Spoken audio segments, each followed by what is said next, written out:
Yeah. I assume that you're sort of limited by what your clients are paying for, but it sounds like you try to collect data on some of the projects you do through monitoring or otherwise to add to the body of knowledge. Do you have any, I don't know, any hints for trying to collect data when there's really no money to do so? Yes. I think that there are some very low-cost techniques. I'm in the private sector, so my situation is a little different, and I've also, for much of my career, been in an enviable position where we've had plenty of work, and we can be kind of demanding. We don't have to accept every project. So, and my clients are usually relying on me, not always, to draw up the restoration plan.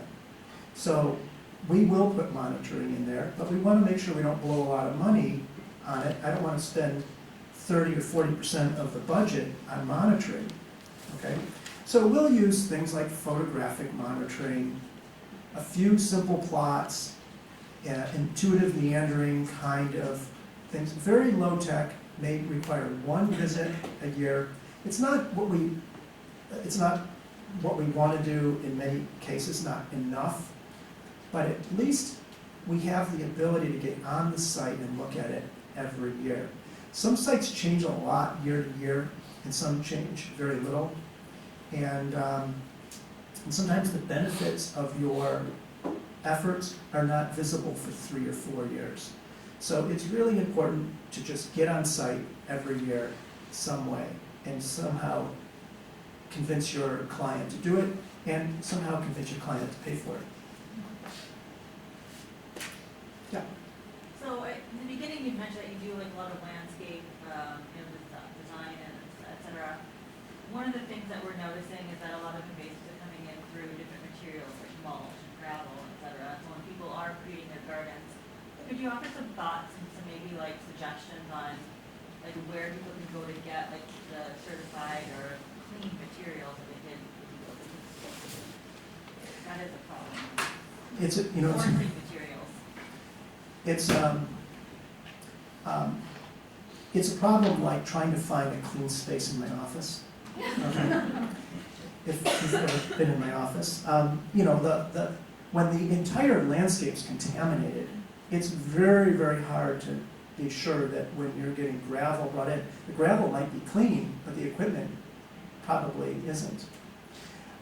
In specs, increasingly, there is a requirement to have the equipment cleaned before and after entry. But if you're doing a small project, a contractor's going to laugh at you. You're going to want me to power wash my dump truck before I dump mulch or after. I think it's important to work with your supplier, get an idea of where the material is coming from. It's kind of like the whole thing that's going on with locally produced food. Get to know your farmer, get to know your supplier, see where they're sourcing their mulch from, go look at the product. If you're getting mulch from a tree trimmer and they just chipped up a bunch of buckthorn in the fall, I don't think you want that load, okay? But I think most of the legitimate suppliers are reputable and they're aware of the problem. So I think it's something that you have to communicate. One thing I can add to that is that when it comes to restoring a site, we see that a lot of specs that come to us, the first thing that's required is major amendment of the soil. You got to haul the soil out. You have to bring in topsoil. We really, I would say, I don't want to say never amend the soil or never amend the soil in that way, but we try to work with what we have on site. So we're minimizing what we're moving onto the site. The minute you start bringing in amendments like topsoil and sand or whatever thing you're going to amend the soil with, you are potentially asking for problems. A couple of years ago, maybe 5 years ago, we had a state Great Lakes-wide meeting to discuss this. Unless there is a demand for it, it's not going to happen. So we have to create that Demand, just like we want to get other 800 species for you to grow. We need to demand that, and then the suppliers, will have to do it, so that's your job. I have another question. So the whole thing about genetics, I consider Bill to be like the purest of the pure in terms of genetic diversity. And when you recreate a prairie, or what you call a recreated prairie, you're taking diversity away and putting in uniformity, which makes us less resilient. So you go out and you collect species trying to keep that genetic diversity so that you can have that within your seedlings. Can you explain how that has changed over the years? You know what I'm asking? I think so, and if I'm not answering the question, just lean me in. You know me well enough to pull on the leash.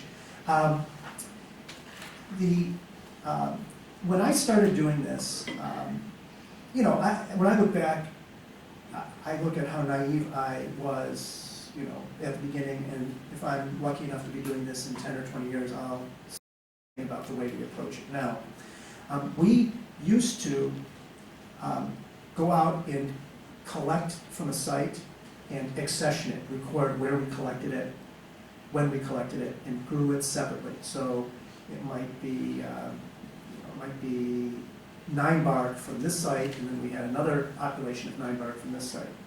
What we're doing now is the landscape is highly fragmented, and these populations are they're isolated. Not all isolated, they're not all highly inbred, but we are seeing something called inbreeding depression going on in the landscape. We're seeing it in the nursery. So what we're doing today is we're not going all over its geographic range. We're collecting within an ecoregion 9-bark from 3, 4, 5 different locations and pooling those individual collections so we're not growing highly inbred lines. Is that Yeah, that was it. where you're going? So that's what we're spending. We're very, very nerdy about this.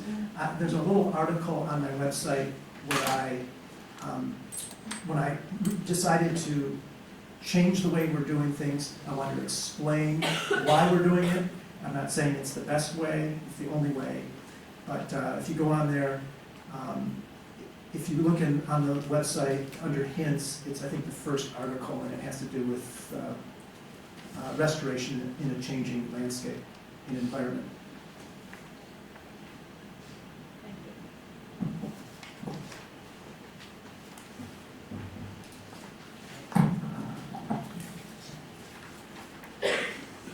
you. Let's thank Bill one more time for framing things for us.